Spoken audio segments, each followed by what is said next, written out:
नमस्कार माउन्टेन समाचारमा स्वागत छ। म सचिता बुढाथोकी र म खगेन्द्र विष्ट। सुरुमा अहिलेसम्मका मुख्य समाचार।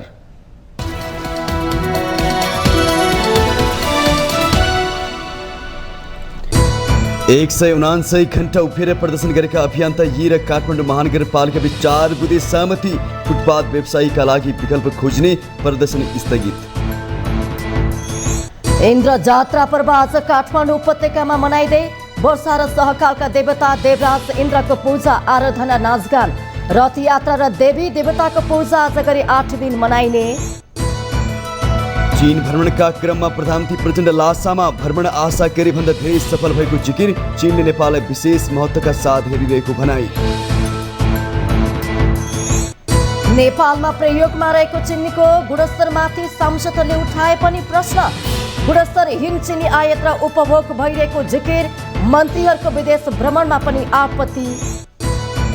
पर्यटन क्षेत्र 40 वर्ष अघिको जतिको पनि हुन नसकेको विज्ञहरूको टिप्पणी। पर्यटन विकासको सूत्रमै राज्य सम्बन्धित निकाय र सरकारवालाहरू अलमलमा रहेको अवस्था। सिख पृथकतावादी नेताको हत्यामा भारत संलग्न रहेको प्रमाण पेश गर्न क्यानाडालाई भारतको चुनौती। हत्याको सूचनामा छलफल गर्न तयार रहेको भनाई। र तेस्रो तथा अन्तिम एक दिवसीय क्रिकेटमा अस्ट्रेलियाले भारतलाई हरायो। श्रीलङ्का जितिसकेको घरेलु टोली भारत 66 रनलाई पराजित।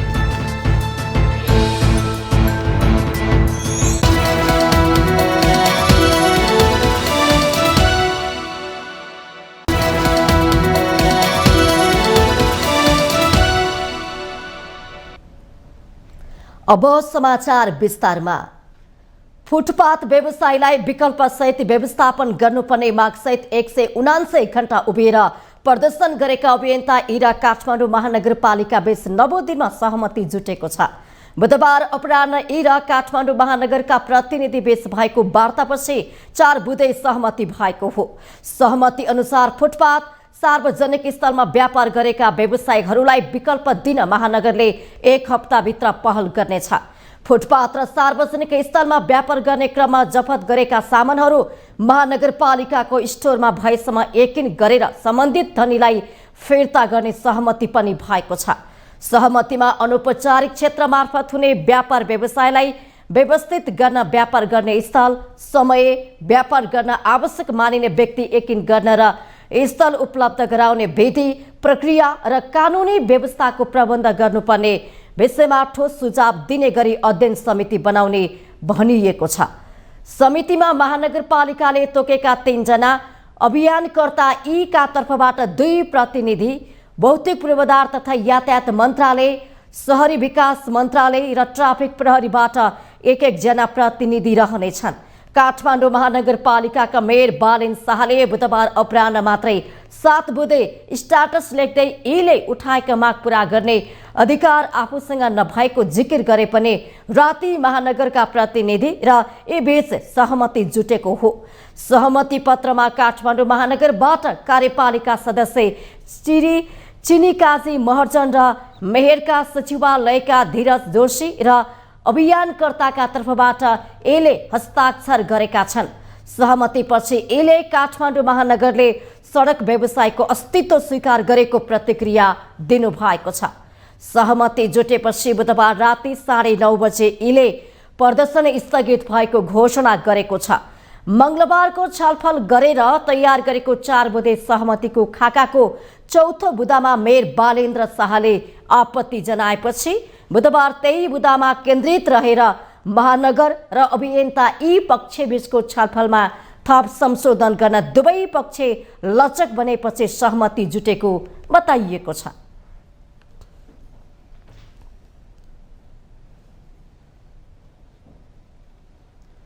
इन्द्र जात्रा पर्व आज काठमाडौँ उपत्यकामा मनाइँदैछ।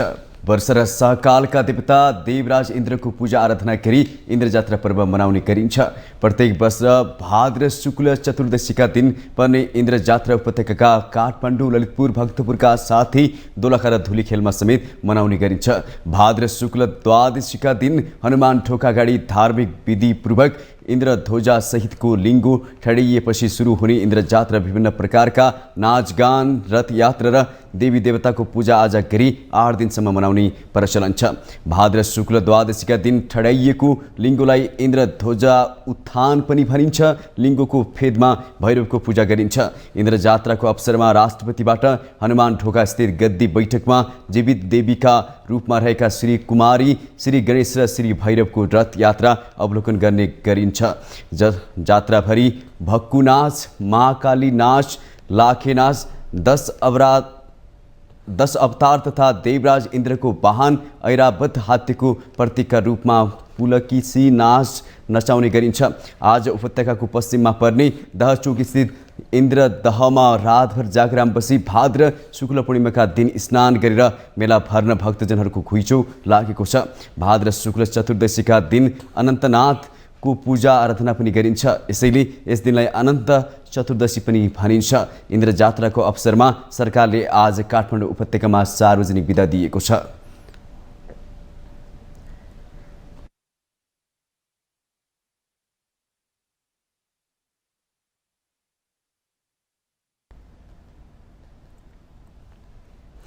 प्रधानमन्त्री पुष्पकमल दाहाल प्रचण्डले आफ्नो चीन भ्रमण आशा गरे भन्दा धेरै सफल भएको बताउनु भएको छ। तिब्बतको लासा स्थित नेपाली महावाणिज्य दूतावासले आयोजना गरेको कार्यक्रममा प्रधानमन्त्री प्रचण्डले आफूले लगातार भारत, अमेरिका र चीनको भ्रमण गरिरहँदा चीनको भ्रमण के कस्तो हुन्छ भनेर अन्तर्राष्ट्रिय समुदायले समेत हेरिरहेको बेला भ्रमण सफलताको साथ सम्पन्न भएको जिकिर गर्नु भएको छ।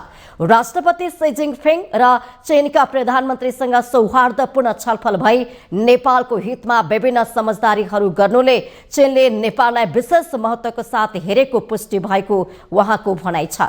भ्रमणका क्रममा नेपाल र चीनबीचका विगतमा बन्द भएका सबै नाका सञ्चालन गर्ने, परम्परादेखि पासका रूपमा चल्दै आएका साना साना नाकाहरू पनि सबै सञ्चालन गर्ने सहमति भएको प्रधानमन्त्री प्रचण्डले जानकारी दिनुभएको छ। विगतमा सञ्चालन भएका प्राय सबै नाकाहरू खोलिसकेका र बाँकी रहेका साना ठुला सबै नाकाहरू छिट्टै खुल्ने भन्दै उहाँले यसले दुई देशको व्यवसायको क्षेत्रमा नयाँ फड्को मार्ने पनि दावी गर्नु भएको छ। प्रधानमन्त्री प्रचण्डले अघिल्लो पटक आफूले लासाको भ्रमण गर्दा नेपाली महावाणिज्य दूतावासको भवन पुरानो रहेकोमा अहिले नयाँ भवन बनेको देखेर खुसी लागेको भन्दै नयाँ भवनको उपयोग गर्दै नयाँ उत्साहको साथ काम गर्न महावाणिज्य दूत र दूतावासका सबै कर्मचारीलाई निर्देशन दिनु भएको छ। प्रधानमन्त्री प्रचण्डले नेपाल र चीन बीच भएका सहमति तथा सम्झौताहरू कार्यान्वयनका लागि सक्रिय रहन महावाणिज्य दूतलाई आग्रह गर्नु भएको छ।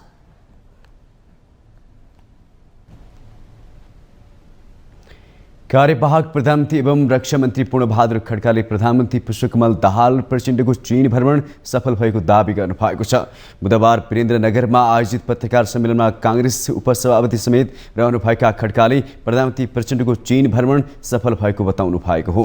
बेल्ट एन्ड रोडमा सत्ता गठबन्धन दलको सहमतिमै प्रधानमन्त्रीले चीनसँग सहमति जनाएको उहाँको भनाइ छ। कार्यवाहक प्रधानमन्त्री खड्काले चीनसँग भएका सहमति र सम्झौताहरू देशको हितमा रहेको भन्दै चीनसँग भएका सबै सहमतिमा गठबन्धनमा रहेका दलहरूको सहमति रहेको प्रश्न पार्नुभयो। अर्को प्रसङ्गमा उहाँले संघीयता कार्यान्वयन गर्ने प्रक्रियाबाट सरकार पछि नहट्ने पनि बताउनुभयो। संघीय शिक्षा ऐन संसदमा टेबल भइसकेको बताउँदै कार्यवाहक प्रधानमन्त्री खड्काले निजामती कर्मचारी ऐन र संघीय प्रहरी ऐन संसदमा दर्ता गर्ने तयारीमा सरकार रहेको जानकारी दिनुभयो। संघीय सरकारले कानुन नबनाउँदा नागरिकले प्रत्यक्ष रूपमा संघीयताको अनुभूति गर्न नपाएको उहाँको भनाइ छ।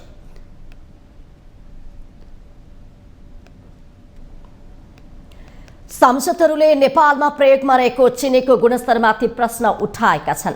बिहिबार प्रतिनिधि सभाको सार्वजनिक लेखा समितिमा समितिका आगामी एजेन्डाबारे भएको छलफलमा अधिकांश सांसदले नेपालमा गुणस्तरहीन चिनी आयात र उपभोग भइराखेको बताएका छन्।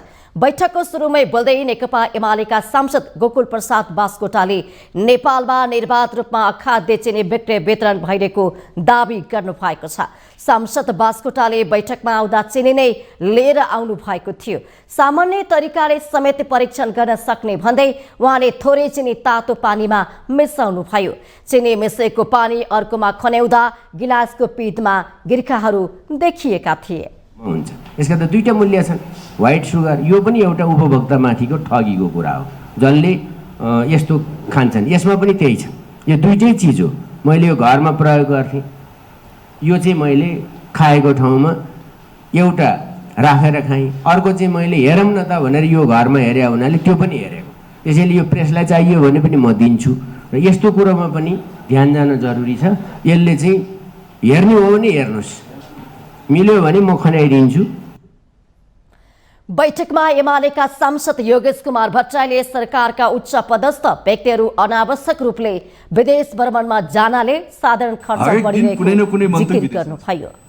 हरेक दिन कुनै न कुनै सचिव विदेशमा छ, हरेक दिन कार्यालयको कुनै न कुनै मान्छे विदेशमा छ र यहाँसम्म छ कि शाखा अधिकृत अथवा उपसचिव सहसचिवले सहभागिता जनाउन मिल्ने कतिपय कार्यक्रमहरूमा स्वयं मन्त्रीहरू उपस्थित हुने, सचिवहरू जाने, 3 दिनको कार्यक्रमलाई 7 दिन 10 दिनको भ्रमण अवधि बनाउने, अनि विदेशमा गएर आफ्नो आफन्त भेट्ने, अरू चाहिँ आफ्नो साइडलाइन कामहरू गर्ने।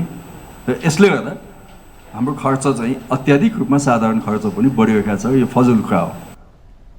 राष्ट्रिय प्रजातन्त्र पार्टीका अध्यक्ष राजेन्द्र लिङदेनले विगत 5 वर्षदेखि दूरसञ्चार प्राधिकरणबाट प्राप्त हुने राजस्वमा कमी भइरहेको भन्दै यसबारे समितिमा छलफल गर्नुपर्ने माग राख्नुभयो। गएको 5 वर्षदेखि लगातार रूपमा हामीले दूरसञ्चारबाट प्राप्त गर्ने राजस्वमा कटौती अथवा चाहिँ कमी आएकै छ, घटेकै छ, तर उपभोक्ताहरू चाहिँ नि बढेकै छ र छिमेकका अन्य देशहरूको पनि यसतर्फको राजस्व बढेकै छ, तर हाम्रो घटेको छ।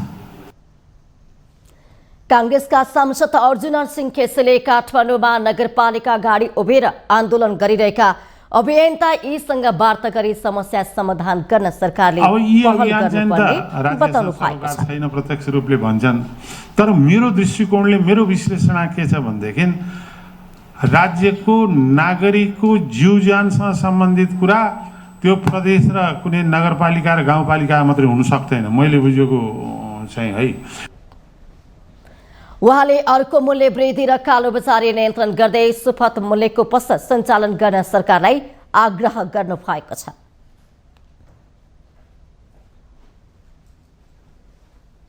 नेकपा एमाले बागमती प्रदेशको अध्यक्षका लागि मकवानपुरका कृष्ण प्रसाद दाहाल र रामेछापका कैलाश ढुङ्गेले उम्मेदवारी दर्ता गराउनु भएको छ।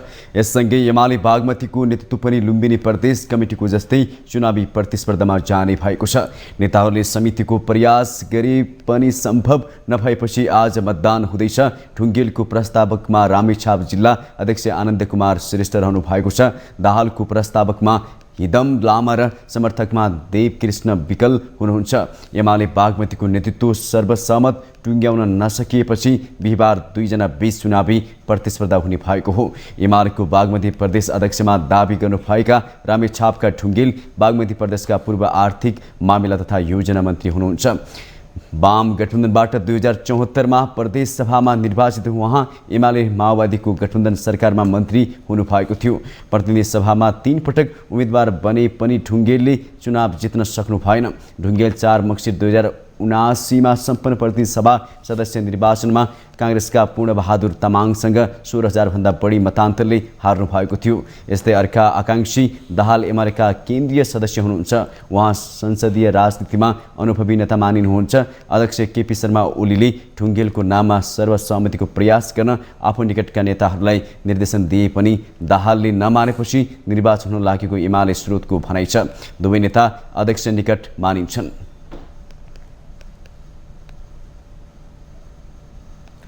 पूर्व प्रधानमन्त्री झलनाथ खनालले सर्पो प्रकरणमा आफ्नो नाम मुछेर आलोचना गर्ने गरेको भन्दै आपत्ति जनाउनु भएको छ। बुधबार काठमाडौँमा आयोजित एक कार्यक्रममा नेता खनालले आफू सर्लाही जाँदा सर्पको टोकाइको कारण मृत्युवरण गर्नु परेको घटना देखेकाले सर्पोदंशका बिरामीलाई देशमै उपचार हुनुपर्ने र औषधि बन्नुपर्ने माग सम्बोधन गर्नको लागि आवाज उठाएको स्पष्ट पार्नु भएको छ। सर्प पाल्ने काममा आफूले कुनै लगानी नरहेको पनि स्पष्ट गर्दै यो मामिला अख्तियारमा समेत उजुरी परेर छानबिनको विषय बनेको जानकारी पाएको बताउनु भएको छ। किरत करोड पैसा ल्याएर झलनाथले सर्प पाल्दैछ भन्छन्। एक थाले मान्छेहरू मैले आज बोलिरहेको छु नि, कुनै मिडियामा आयो भने त्यहाँ तल लेख्ने 2-4 जना केटाहरू छन्, 5-7 जना केटा छन्, सधैँ तिनीहरू लेख्छन्। फेरि तिनीहरूको पेसा नै त्यस्तै जस्तो लाग्छ मलाई। तिनीहरूले लेख्छन् यो सर्प सर्प सर्प भन्दै लेख्न थाल्छन् है। तर त्यहाँ मेरो न कुनै लगानी छ मित्रहरू, न कुनै त्यसमा मेरो अरू कुनै पेसा व्यवसाय छ। अहिले चाहिँ नि विवादग्रस्त भएछ, अख्तियारमा समेत पुगेछ त्यो। मसँग हिजो मात्रै अख्तियारका प्रमुखसँग पनि कुराकानी भएको थियो। के हो यो कुरा भन्दाखेरि अब कतिपय कुराहरू त्यसमा हामी हेर्दैछौँ भन्ने कुरा उहाँले गर्नुभयो। यस्तो छ। पूर्व प्रधानमन्त्री खनालले साहित्य, कला र संस्कृति समाजको शक्ति भएको बताउँदै कला, साहित्य र संस्कृतिको विकास नहुने देश बलियो र समृद्ध नहुने जिकिर गर्नु भएको छ।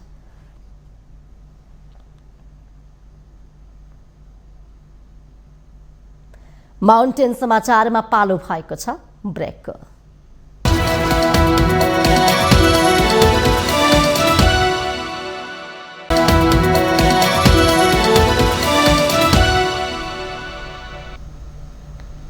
ब्रेकपछि स्वागत छ। अब बाँकी समाचार।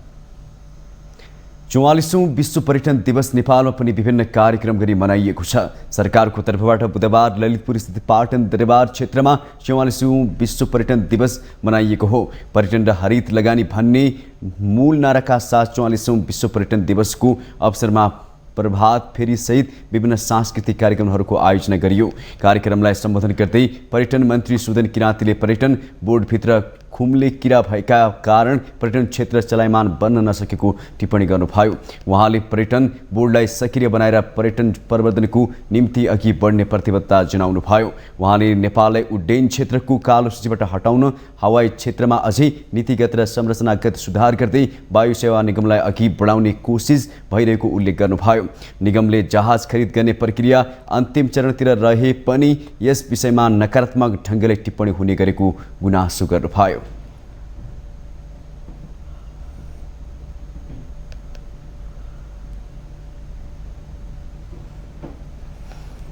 नीतिगत र संस्थागत रूपले पुनर्संरचना गर्नको निम्ति अन्तर्राष्ट्रिय मापदण्डमा हवाई क्षेत्रलाई पुर्याउनको निम्ति हामीले केही प्रोसेसहरू सुरु गरेका छौँ।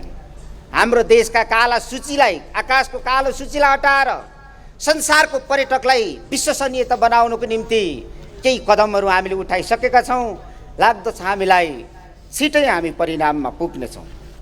हामीले हवाई क्षेत्रमा अझ कुरा गर्दाखेरि हाम्रो यसको नीतिगत र संरचनागत नै सुधार गर्दै निगमलाई अगाडि बढाउने कोसिस गरिराखेका छौँ र निगमद्वारा हामी जहाज खरिद गर्ने अन्तिम चरणतिर हामी पुगिराखेका छौँ। पर्यटन ऐन नहुँदा पर्यटन क्षेत्रमा समस्या थपिएको मन्त्री किराँतीको भनाइ थियो।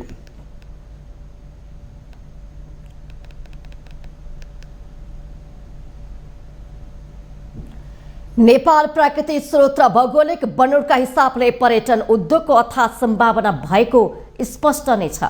नेपालको आर्थिक विकासको प्रमुख आधारमध्ये पर्यटन पनि एक हो भनेर राज्यले नै स्वीकारिसकेको छ।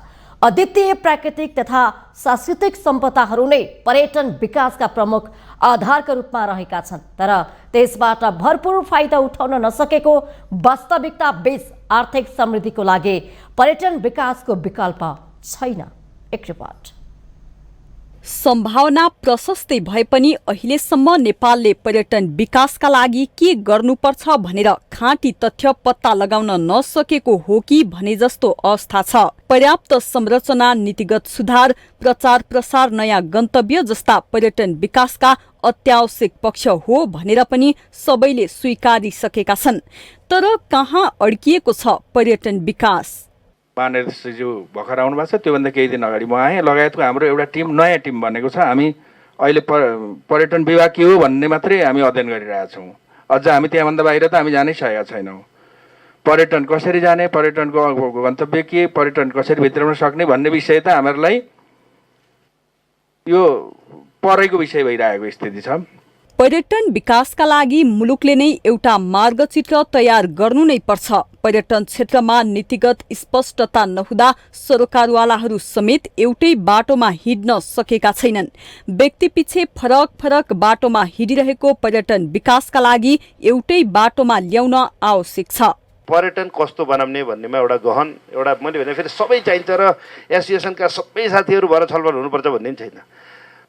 एउटा क्लियर एउटा विज्ञ राखौँ, त्यो एउटा मार्गदर्शन बनाऊ। ल हाम्रो पर्यटनका यो हो, यसमा यो काम गर्ने हो, योभन्दा बाहिर जाने होइन। प्रधानमन्त्री फेरिँदैमा प्रधानमन्त्रीले बोल्ने भाषा फेरिनु भएन। त्यो मेन जुन गाइडलाइन बनाएको छ, जुन चाहिँ पाथवे कोरिया छ, त्यसमा हिँड्नु पर्यो। पर्यटन विकासकै लागि काम गर्ने संस्थाहरू र सरकारवाला निकाय बीचको समन्वय र मुलुकको अर्थतन्त्र उकास्ने हुटुटीले पर्यटन क्षेत्रका विद्यमान कानुनहरूको प्रभावकारी कार्यान्वयन पनि अहिलेको आवश्यकता हो।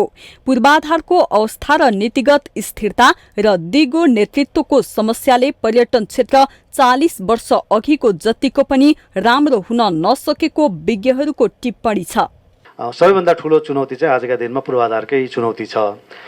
त्यसपछि हामीले हेऱ्यौँ भने अर्को चुनौती चाहिँ यो एक खालको नीतिगत स्थिरता अथवा चाहिँ लिडरसिपको स्थिरता होइन, यी सबै चिजले पनि हाम्रो फोकस चाहिँ मेन्टेन गर्न दिएको छैन। अब धेरै जसो पर्यटन सेक्टरमा विगतदेखि लागिरहेको मान्छेहरूले चाहिँ के भन्नुहुन्छ भने आजभन्दा बरु 25, 30, 40 वर्ष अगाडि चाहिँ नेपालको पर्यटन एकदमै राम्रो थियो, गोल्डन अवस्थामा थियो, तर अहिले चाहिँ झन्झन खस्किँदै आएको छ भन्ने चाहिँ त्यो कारणहरूमा सम्भवतः यो पनि एउटा फोकस हाम्रो भिजनमा काम गर्ने वातावरण नभएर पनि होला।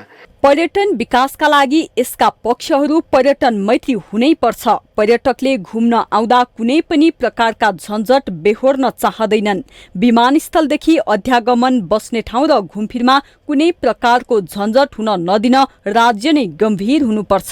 जस्तो मान्छे एयरपोर्टमा आइपुग्ने बेलादेखि नै तपाईँको चाहिँ ह्यासल सुरु हुन्छ। तपाईँ पर्यटन फ्रेन्डली नीति भएन। जस्तो अब त्यहाँ चाहिँ ब्रोकरहरूले चाहिँ अब दुईजना बुढाबुढी नै ट्राभलिङ गऱ्यो भने पनि बुढीलाई चाहिँ एकपल्ट लगेर चाहिँ कुनै ठाउँमा छोडिदिएर बुढालाई एकपल्ट छोडिदिने अवस्था छ। त्यसको पनि व्यवस्थापन अलिकति सिरियसली लाग्नुपर्ने अवस्था देखिन्छ भने अब आज हामी म त अब नेपाल सरकारबाट पनि सर आइसक्नु भएको छ। इमिग्रेसनको पनि समस्या चाहिँ तपाईँको चाहिँ अलिकति गाह्रो छ। जस्तो हामी सिजनको मुखमा छौँ अहिले ट्रेकिङको व्यवसायमा, पर्मिटहरू एकदमै बढाउनु पर्ने हुन्छ। इमिग्रेसनमा तपाईँको चाहिँ सानातिना कुराहरूमा पनि उहाँहरूलाई खुसी नबनाइकन काम गर्न नसक्ने अवस्था छ। हेर्नुहोस्, कोरोनाबाट 3 वर्ष शिथिल बनेको पर्यटन क्षेत्र झण्डै पुरानै लयमा फर्किएको अहिलेको अवस्थामा प्रशस्तै सुधार आवश्यक छ। पर्यटन बोर्ड र विश्व पर्यटन संगठनले गरेको 2023 सम्म नेपालको पर्यटन पुनरुत्थान हुने प्रक्षेपण पूरा गर्न हात मात्रै बाँधेर बस्ने छुट भने कसैलाई छैन।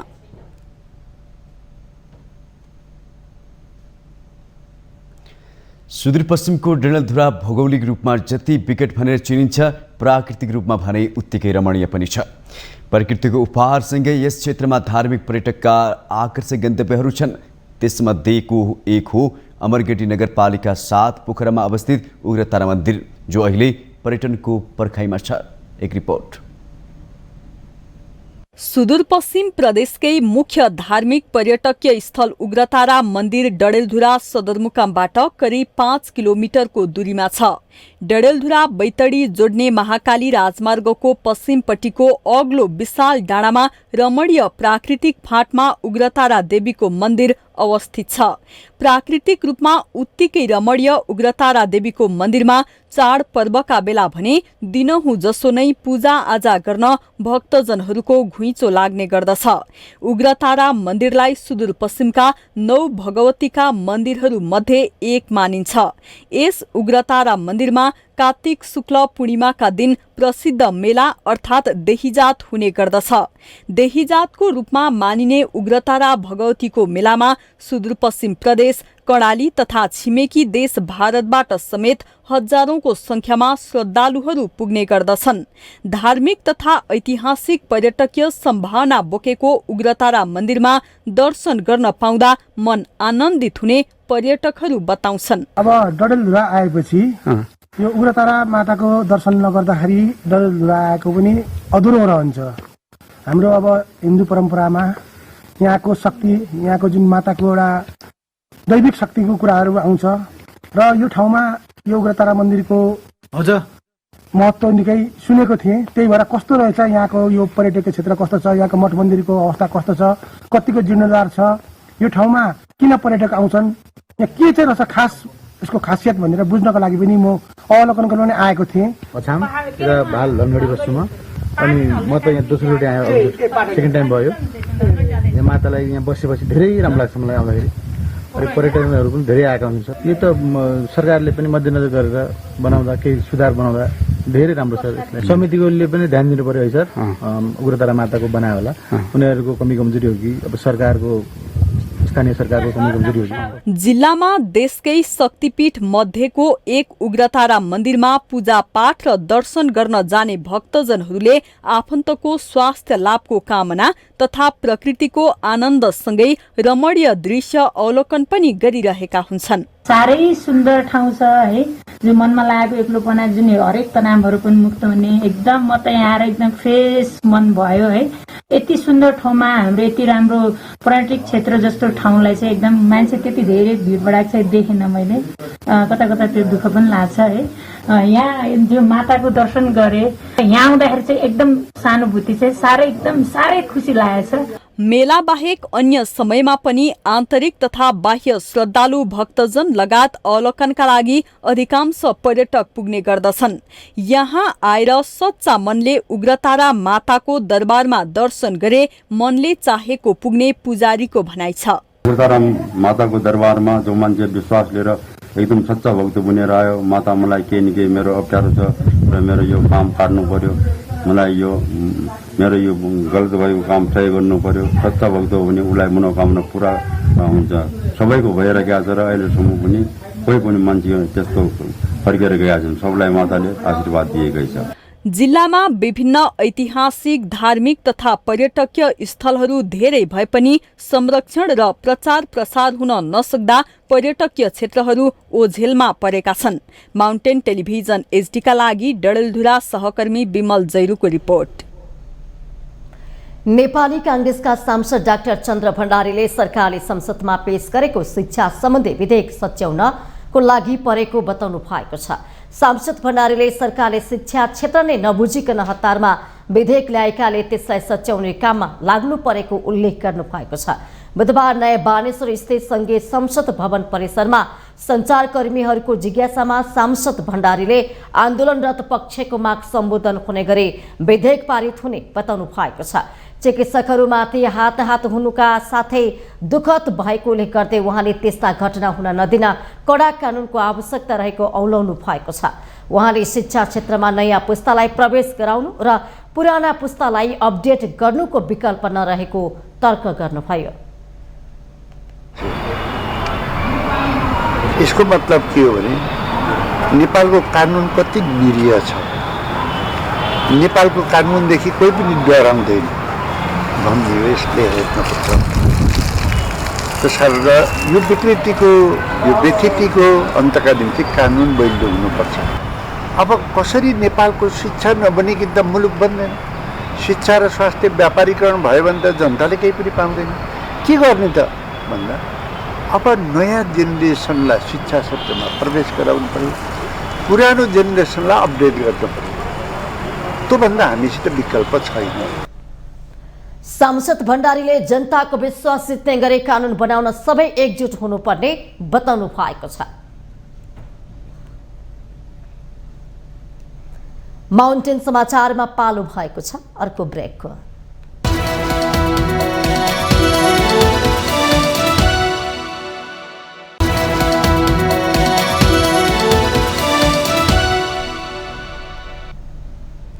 ब्रेकपछि स्वागत छ। बाँकी समाचार। उद्योग वाणिज्य तथा आपूर्ति मन्त्री रमेश रिजालले मुलुकभित्रै सम्भावना हुँदा पनि काष्ठजन्य सामग्रीहरू विदेशबाट आयात हुन अर्थतन्त्रको लागि सुखद नभएको बताउनु भएको छ। बुधबार फर्निचर तथा फर्निशिङका उत्पादनको प्रदर्शनी कार्यक्रममा मन्त्री रिजालले यस्तो बताउनु भएको हो। काष्ठजन्य वस्तुहरू विदेशबाट आयात हुनु मुलुकको अर्थतन्त्रको लागि राम्रो पक्ष नभएको भन्दै उहाँले वन पैदावारको कच्चा पदार्थमा आधारित सामग्रीहरूको व्यवसायलाई आत्मनिर्भर बनाउन आवश्यक रहेको उल्लेख गर्नुभयो। देशभित्रै उपलब्ध हुन सक्ने कच्चा पदार्थको सहज उपलब्धता र उत्पादनमा सरकारले नीतिगत र कानुनी सुधार गर्न तयार रहेको मन्त्री रिजालको भनाइ छ।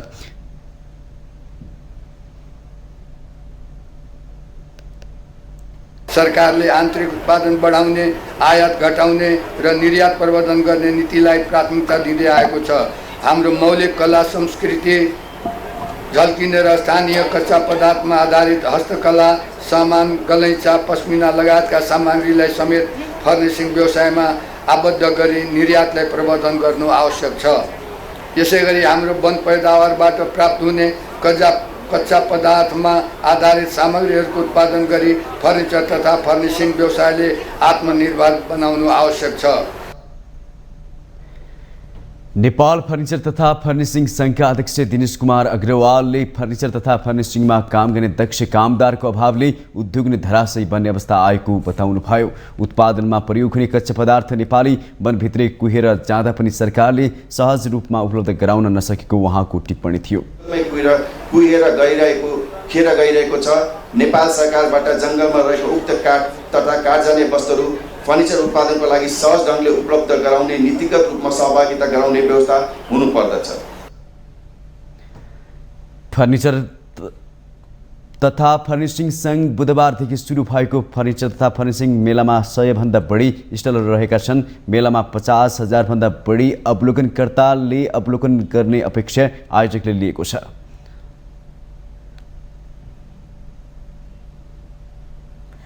चिकित्सकहरूमाथि बारम्बार आक्रमण भएको भन्दै चिकित्सकहरू आन्दोलित भएका छन्। मणिपाल शिक्षण अस्पताल लगायतका स्थानमा चिकित्सकमाथि भएका आक्रमणको विरोध गर्दै उनीहरूले बुधबार माइतीघर मण्डलामा विरोध प्रदर्शन गरेका छन्। स्वास्थ्यकर्मीमाथि श्रृङ्खलाबद्ध आक्रमण हुन थालेपछि सुरक्षाको माग गर्दै चिकित्सकहरू सडकमा उत्रेर विरोध जनाएका छन्। स्वास्थ्यकर्मीहरूले स्वास्थ्यकर्मी तथा स्वास्थ्य संस्थाको सुरक्षा सम्बन्धी पहिलो संशोधन ऐन 2079 अविलम्ब कार्यान्वयनको माग राखेका छन्। विरोध प्रदर्शनका क्रममा सञ्चारकर्मीसँग कुरा गर्दै आन्दोलनरत चिकित्सकहरूले सरकारी सहमति गरेर मात्रै नपुग्ने भन्दै पक्राउ गरेर कारबाही गर्न माग गरेका छन्। दोषीलाई पक्राउ गरी कारबाही नगरेसम्म आफूहरूको आन्दोलन जारी रहने उनीहरूको भनाइ छ। हामीलाई एक्सन चाहिए हो, विज्ञप्ति हामीलाई चाहिए छैन। पक्राउ गर्नुहोस्, हामी मान्छौँ हो, पक्राउ गर्नुभयो। गर्नुहुन्न भने सक्नुहुन्न भने उहाँले मैले सकिनँ भन्नुहोस्, हात उठाउनुहोस्, अर्को कोही आउनुहोस् गर्नुहोस्। तर जबसम्म पक्राउ गरेर हुँदा चल्दैन तबसम्म अरू कुनै पनि कुरा हुँदैन। यो क्लियर छ। यो राज्यको कमजोरी नै हो। कानुनी राज्य भएको भए एक घटना हुने बित्तिकै सम्बन्धित दोषीहरू चाहिँ कारबाहीको प्रक्रियामा आएर कस्टडीमा भएको भए त यो घटना दोहोरिँदा पनि दोहोरिँदैन थियो। यहाँ त दोहोरिएर तेरेर चारचोटि भइसक्यो सँगसँगै। कमजोरी अहिलेको अब हुन त कारणहरू त धेरै नै होलान्। हात उठाउने मान्छे तुरुन्त कस्टडीमा पुग्ने र लाने हो र दोषीलाई संरक्षण नगर्ने हो भने चाहिँ सायद यो कुरा घट्न दोहोऱ्याउन चाहिँ कोही पनि आँट गर्दैन। आन्दोलित चिकित्सकहरूले विदेश पलायन हुन बाध्य नपार हामी स्वास्थ्यकर्मी एक हौं, आज डाक्टर कुट्ने भोलि बिरामी भए कहाँ जाने, असुरक्षा र त्रासमा उपचार कसरी गर्ने लगायतका प्लेकार्ड सहित नाराबाजी गरेका थिए।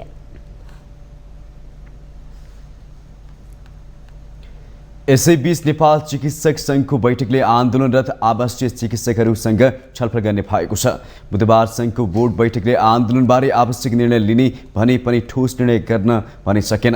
बैठकपछि सङ्घका अध्यक्ष डाक्टर अनिल विक्रम कार्कीले आवासीय चिकित्सकसँग छलफल गरेपछि मात्रै आन्दोलनका कार्यक्रम अघि बढाउने वा नबढाउने भन्ने बारेमा निर्क्यौल गर्न सकिने बताउनुभयो। उहाँले गृह मन्त्रालयमा भएको वार्ताबारे आन्दोलनरत चिकित्सकलाई जानकारी गराउने र आन्दोलनलाई कसरी अगाडि बढाउने बारे थप निर्णय लिने जानकारी दिनुभयो। र आन्दोलनको कसरी गर्ने भन्ने कुरामा हामी उहाँहरूसँगै बसेर छलफल गर्छौँ। गृह मन्त्रालयबाट केही काममा प्रोग्रेसहरू भएका कुरा हामी उहाँहरूसँगै बसेर गर्छौँ र त्यसपछि बल्ल हामीले स्वास्थ्य सेवालाई कसरी प्रवाह गर्ने कि कसरी नगर्ने कि।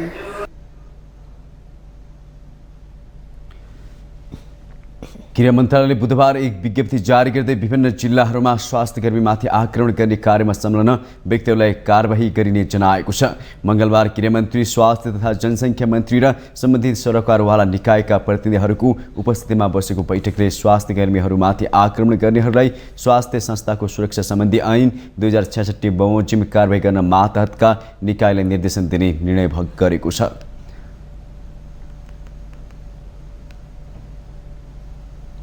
चितवनका 2 पोथी गैडा पुष्पा र अञ्जली कोशी टप्पुमा स्थानान्तरण गरिएको छ। चितवन राष्ट्रिय निकुञ्जबाट 2 अलग खोरमा राखेर लगिएका पुष्पा र अञ्जलीलाई बुधबार कोशी टप्पु वन्यजन्तु आरक्षणमा स्थानान्तरण गरिएको हो। वन तथा वातावरण मन्त्री डाक्टर वीरेन्द्र प्रसाद महतो सहित विभागका कर्मचारीको उपस्थितिमा आरक्षक कार्यालयलाई हस्तान्तरण गरिएको छ। पुष्पा र अञ्जलीलाई बस्नको लागि कोशी टप्पु आरक्ष हातामा 16 फिट अग्लो र 50 फिट अग्लो इन्क्लोजर निर्माण गरिएको छ। हस्तान्तरण कार्यक्रममा मन्त्री महतोले कोशी टप्पुमा 2 पोथी गैडा वंश विस्तारको लागि पुर्याइएको भन्दै केही समयमा नै काठमाडौँबाट भाले गैडा कोशी टप्पु लैजाने जानकारी दिनुभएको छ। मन्त्री महतोले कोशी टप्पुलाई अड्नासँगै हात्ती र गैडा अवलोकन समेतको आकर्षक गन्तव्य बनाउने योजना रहेको उल्लेख गर्नुभयो। ल्याइरहेछौँ, फेरि अर्को तुरन्तै ल्याउनेछौँ। त्यसपछि यहाँ साथीहरू आउनुभएको छ विभागीय, अनि यहाँ ठाउँ हेरेर एउटा बाघलाई पनि राख्ने भन्ने हाम्रो चाहिँ योजनाहरू छ र जुनैले लोप हुँदै गइरहेको जुन कुरोहरू आइरहेछ नि त्यसलाई पनि हामीले अब यसलाई संरक्षण गर्नुपर्छ, यसलाई व्यवस्थित गर्नुपर्छ, यसलाई ब्रिडिङ गराएर राख्नुपर्छ भन्ने कुरोहरूमा हाम्रा साथीहरूसँग हामीले कुरो गरेका छौँ र मलाई लाग्छ अब चाँडोभन्दा चाँडो यो सँगसँगै हामी व्यवस्थित गर्छौँ यसलाई। पानी सहितको घाँसे मैदान क्षेत्रमा रहने गैडा आरक्ष सुरक्षामा खटेको नेपाली सेनाको प्रत्यक्ष निगरानीमा रहनेछन्। कोशी टप्पु पुर्याइएका पुष्पा र अञ्जली दुवै टुहुरा बच्चा पनि हुन्।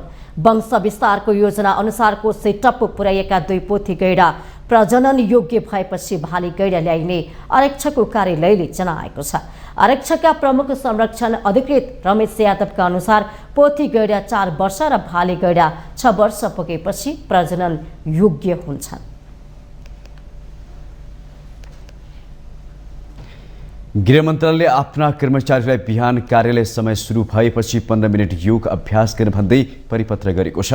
बुधबार एक परिपत्र जारी गर्दै मन्त्रालयले महाशाखाहरू अन्तर्गतका अधिकृत स्तरका सबै कर्मचारीहरूले हरेक दिन बिहान 10-15 भित्र अनिवार्य रूपमा 15 मिनट योग अभ्यास गरिसक्न निर्देशन दिएको छ। यस्तो योग अभ्यास र ध्यान गरेर मात्र आफ्नो कार्य जिम्मेवारी अनुसार काम सुरु गर्न मन्त्रालयले निर्देशन दिएको हो। निर्देशन अनुसार कार्यालय समयभित्र नै कर्मचारीले 15 मिनट योग अभ्यास गर्नुपर्ने भएको छ।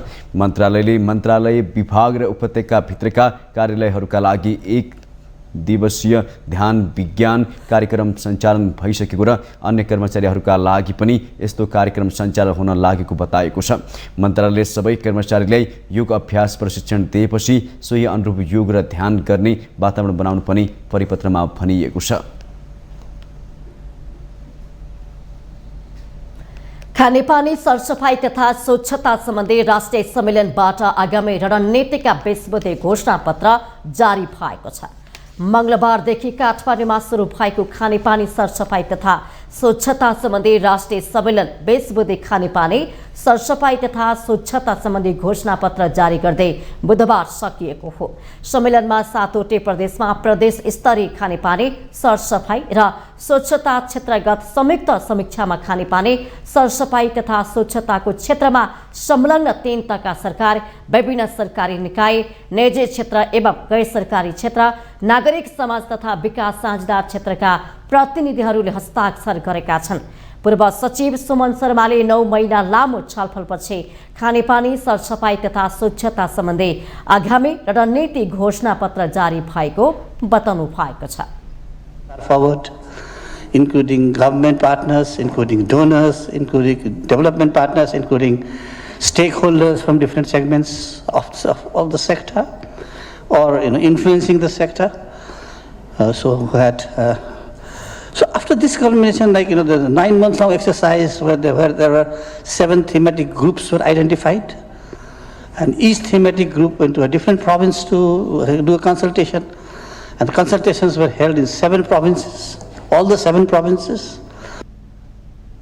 2 दिनसम्म चलेको राष्ट्रिय सम्मेलनले खानेपानी र सरसफाई क्षेत्रको विभिन्न विषयमा भएका प्रगति, लक्षित कार्यक्रम र उपलब्धिका समीक्षा गर्दै आगामी रणनीति तय गरेको छ।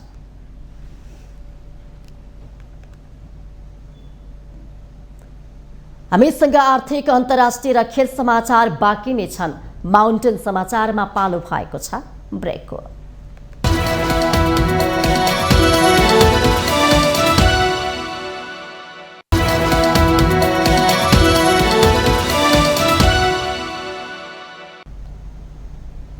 ब्रेकपछि स्वागत छ पालो आर्थिक समाचारको। आर्थिक समाचारको साथमा जगदम्बा सुपर साइन तथा ग्याल्बा प्लस जीवनभरको भरोसा। रिद्धि सिद्धि सिमेन्ट रोबोटिक ल्याबमा बनेको स्मार्ट सिमेन्ट।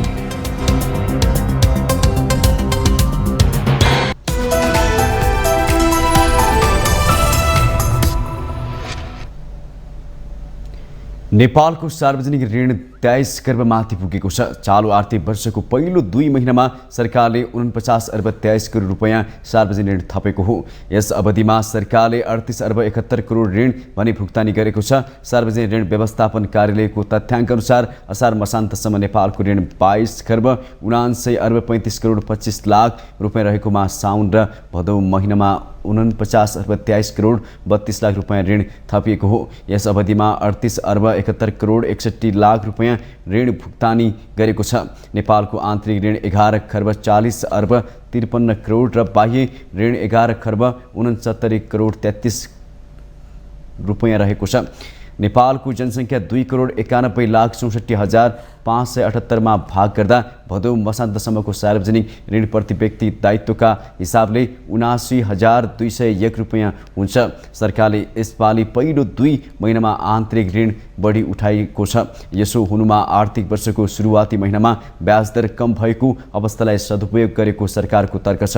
सरकारले साउन महिनामा 13 अर्ब 6 करोड र भदौ महिनामा 31 अर्ब 20 करोड रुपैयाँ आन्तरिक ऋण उठाएको छ। बाह्य ऋण भने 2 महिनामा मात्र 4 अर्ब 97 करोड रुपैयाँ मात्र प्राप्ति भएको छ।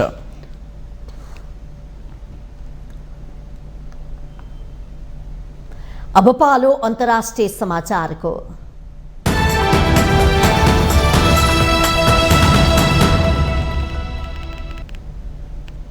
भारतले सिख पृथकतावादी नेताको हत्यामा भारत संलग्न रहेको प्रमाण पेश गर्न क्यानाडालाई चुनौती दिँदै त्यस सम्बन्धमा क्यानाडासँग जानकारी मागेको छ। साथै नयाँ दिल्लीले हरदीप सिंह निज्जर हत्या सम्बन्धमा क्यानाडाले उपलब्ध गराउने कुनै पनि विषय सूचनामा आधारित भएर अनुसन्धान अघि बढाउन भारत तत्पर रहेको स्पष्ट पारेको छ।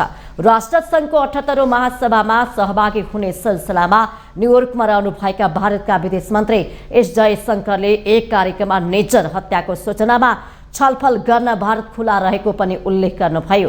क्यानाडाले निज्जर हत्यामा भारतको हात रहेको भनेपछि ओटावा र नयाँ दिल्ली बीचको तनाव चुलिएको छ। आपसी सम्बन्धमा यति तिक्ततापूर्ण बनेको छ कि दुई देशले कूटनीतिक कर्मचारीलाई निष्कासन गर्नेदेखि भिसा नदिने सम्मका निर्णय गरेका छन्।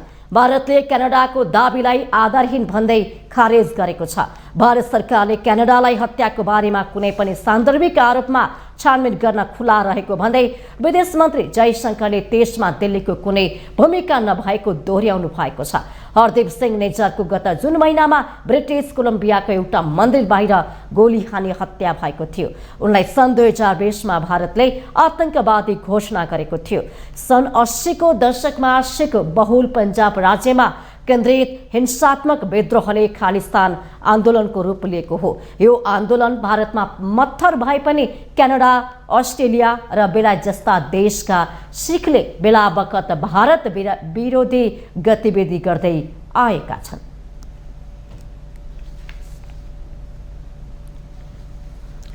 भारतले चन्द्रयान 3 मार्फत चन्द्रमा पठाएका प्रज्ञान रोभर र विक्रम ल्यान्डरबाट कुनै सन्देश नपाएपछि भारतीय वैज्ञानिकहरूको चिन्ता बढेको छ। भारतीय अन्तरिक्ष अनुसन्धान संस्था इसरोले चन्द्रयान 3 मार्फत चन्द्रमा पुर्याएको प्रज्ञान रोभर र विक्रम ल्यान्डरसँग सम्पर्क बनाउन वैज्ञानिकहरूले जारी राखेको प्रयास अझै सफल हुन सकेको छैन। एक रिपोर्ट। भारतले चन्द्रयान 3 मार्फत चन्द्रमामा पठाएका प्रज्ञान रोभर र विक्रम ल्यान्डर सुतेको सुते भएका छन्। गत भदौ 6 गते नेपाली समय अनुसार बेलुका करिब 6:15 बजे भारतको चन्द्रयान 3 सफलतापूर्वक चन्द्रमाको दक्षिणी ध्रुवमा अवतरण भयो। यो सँगै भारत चन्द्रमाको दक्षिणी ध्रुवमा यान अवतरण गराउने पहिलो र चन्द्रमाको सतहमा चन्द्रयान सफलतापूर्वक अवतरण गर्ने चौथो देश समेत बनेको छ।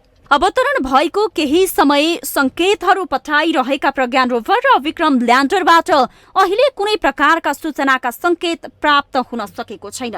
विक्रम र प्रज्ञानले 14 दिनसम्म चन्द्रमाबाट विभिन्न डाटा संकलन गरेर पृथ्वीमा पठाएका थिए। त्यसपछि भारतीय वैज्ञानिकहरूले चन्द्रमामा घाम अस्ताउन थालेकाले 4 सेप्टेम्बरमा प्रज्ञान र विक्रमलाई स्लिप मोडमा राखेका थिए। चन्द्रमामा 14 दिन लामो रात र 14 दिन लामो दिन हुन्छ। त्यसैले सौर्य शक्तिबाट चल्ने यी उपकरण सूर्यको प्रकाश बिना चल्न नसक्ने भएकाले 15-16 दिनका लागि स्लिप मोडमा राखिएको इसरोले जनाएको छ। जसअनुसार चन्द्रमामा घाम उदाएपछि 22 सेप्टेम्बरमा विक्रम र प्रज्ञानलाई सक्रिय गराउने पूर्व योजना अहिले संकटमा परेको छ। त्यसपछिका अथक प्रयास अझै सफल नभएपछि चन्द्रमामा अझै केही दिन घाम लागिरहने भएकाले सम्पर्क गर्न प्रयास जारी राख्ने इसरोको योजना छ। तर इसरोका प्रमुख एएस किरण कुमारबाट प्रज्ञान र विक्रम पुनः सक्रिय हुने सम्भावना निकै कम भएको संकेत आइसकेको छ। प्रज्ञान र विक्रम रहेको चन्द्रमाको दक्षिणी ध्रुवमा रातको समयमा तापक्रम -130 देखि -253 डिग्री सेल्सियससम्म हुने बताइएको छ। त्यो चिसोका कारण विक्रम र प्रज्ञानका कुनै उपकरणमा क्षति पुगेकाले सम्पर्क नभएको हुन सक्ने इसरोको ठम्म्याइ छ। विक्रम र प्रज्ञान फेरि सक्रिय भए उनीहरूले पहिलाको जस्तै चन्द्रमाका बारेमा थप जानकारी पठाउनेछन्। तर सक्रिय भएनन् भने यिनीहरू भारतको दूतका रूपमा चन्द्रमामै बस्ने इसरोले स्पष्ट नै गरिसकेको छ। चन्द्रमामा यसअघि पठाइएका उपकरण फिर्ता ल्याइएको छैन। जति फिर्ता ल्याउनका लागि लाग्ने खर्चले अन्तरिक्षको थप अभियान चलाउन सकिन्छ। पठाउन जति खर्च लाग्छ फिर्ता ल्याउन पनि त्यति नै थप खर्च गर्नुपर्ने हुन्छ। फिर्ता नहुने भएपछि यस्ता उपकरण चन्द्रमामा नै रहन्छन् र त्यसबाट कुनै काम पनि लिन सकिँदैन। यस्ता उपकरणमा कुनै पनि तथ्याङ्क भण्डारण नहुने भएकाले पछि अर्को देशले फेला पारे पनि त्यो उपयोगी हुँदैन। माउन्टेन टेलिभिजन एसडीका लागि अन्तर्राष्ट्रिय समाचार एजेन्सीहरूको सहयोगमा उषा काफ्लेको रिपोर्ट।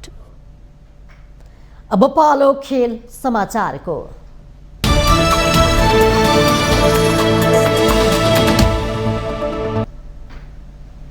तेस्रो तथा अन्तिम एक दिवसीय क्रिकेटमा अस्ट्रेलियाले भारतलाई 66 रनले हराएको छ। जितको लागि 353 रनको विशाल लक्ष्य पछाएको भारत 49.4 ओभरमा 286 रनमा अलआउट भएको छ। भारतका कप्तान रोहित शर्माले 81, विराट कोहलीले 56, लोकेश राहुलले 26 र रविन्द्र जडेजाले 35 रन बनाएका छन्।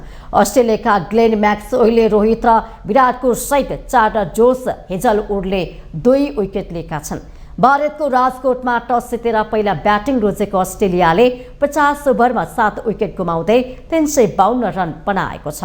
अस्ट्रेलियाका मिचेल शर्माले 96, डेभिड वार्नरले 56, स्टिभ स्मिथले 74 र मार्नस लाबुसेनले 72 रन बनाएका छन्। भारतका जसप्रीत बुमराहले 3 र कुलदीप यादवले 2 विकेट लिएका छन्। श्रृङ्खला भने भारतले 2-1बाट जितेको छ। चीनमा जारी 19औं एसियाडको बक्सिङमा आशा गरिएका सुषमा तामाङ र भूपेन्द्र थापाको चुनौती समाप्त भएको छ। हाङझाउको जिम्नाजियम बुधबार पुरुष 63.5 केजी मुनि भूपेन्द्र चाइनिज ताइपेका खेलाडीसँग र सुषमा महिला 50 केजी मुनि काजाखस्तानकी मुक्केबाजसँग पराजित भएका हुन्। भूपेन्द्र 13औं शाहका स्वर्ण विजेता हुनु भने सुषमाले गत वर्ष थाइल्यान्डमा अन्डर 22 SSBC बक्सिङ च्याम्पियनसिपमा नेपालका लागि ऐतिहासिक रजत पदक जितेकी थिइन्। बक्सिङमा नेपालका 13 खेलाडीमध्ये अब 3 खेलाडीले खेल्न बाँकी छ। रविन थापाले 51 केजी मुनि तौलसम्मको अन्तिम 16मा उत्तर कोरियाली खेलाडीसँग बिहिबार प्रतिस्पर्धा गर्नेछन्। महिला 57 केजी मुनि तौलसम्ममा चन्द्रकला थापाले अन्तिम 16मा थाइल्यान्डकी खेलाडीसँग शुक्रबार तथा महिला 75 केजीको क्वार्टर फाइनलमा सरस्वती राणाले भियतनामकी खेलाडीसँग शनिबार प्रतिस्पर्धा गर्नेछन्। पौडीमा नेपालका डुआना लामा र नासिर हुसैन एसियाली खेलकुदबाट बाहिरिएका छन्। हाङझाउ ओलम्पिक सेन्टर एक्वाटिक स्पोर्ट्स एरिनामा बुधबार डुआना लामा र नासिर दुवैले खराब प्रदर्शन गरेका हुन्। पुरुष 200 मिटर फ्री स्टाइलमा नासीले 2 मिनेट 14 मिलिसेकेन्ड समय निकालेर हिटमा नै सातौं भए। यता महिला 100 मिटर ब्रेस्ट स्ट्रोकमा डुवाना पनि हिटमा नै पुछारमा रहिन्।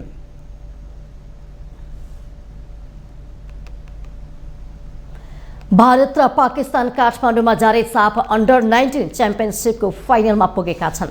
नेपाललाई पराजित गर्दै भारत र भुटानलाई हराएको पाकिस्तानले फाइनलमा स्थान पक्का गरेका हुन्।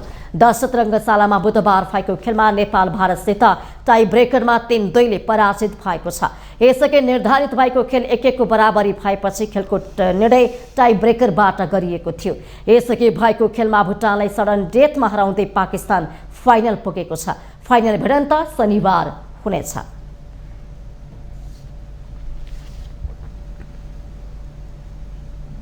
माउन्टेन समाचारमा पालो भएको छ ब्रेकको।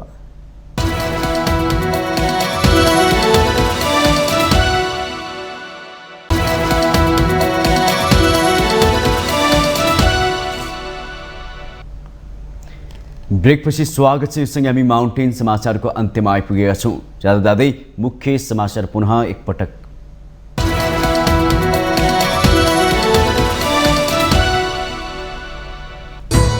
179 घण्टा उभिएर प्रदर्शन गरेका अभियन्ता यी र काठमाडौँ महानगरपालिका बीच 4 बुँदे सहमति। फुटपाथ व्यवसायका लागि विकल्प खोज्ने, प्रदर्शन स्थगित। इन्द्र जात्रा पर्व आज काठमाडौँ उपत्यकामा मनाइँदै वर्षा र सहकालका देवता देवराज इन्द्रको पूजा आराधना नाचगान रथ यात्रा देवी देवताको पूजा आज गरी 8 दिन मनाइने।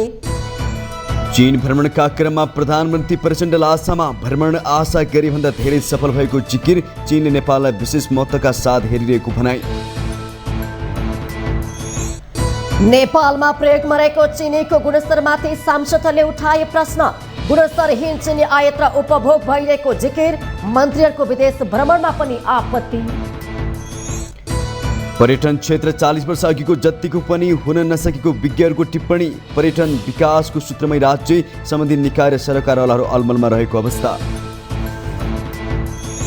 सिख पृथकतावादी नेताको हत्यामा भारत संलग्न रहेको प्रमाण पेश गर्न क्यानाडालाई भारतको चुनौती। हत्याको सूचनामा छलफल गर्न तयार रहेको भनाई। र तेस्रो तथा अन्तिम एकदिवसीय क्रिकेटमा अस्ट्रेलियाले भारतलाई हरायो। श्रीलङ्का जितिसक्यो। घरेलु टोली भारत 66 रनले पराजित।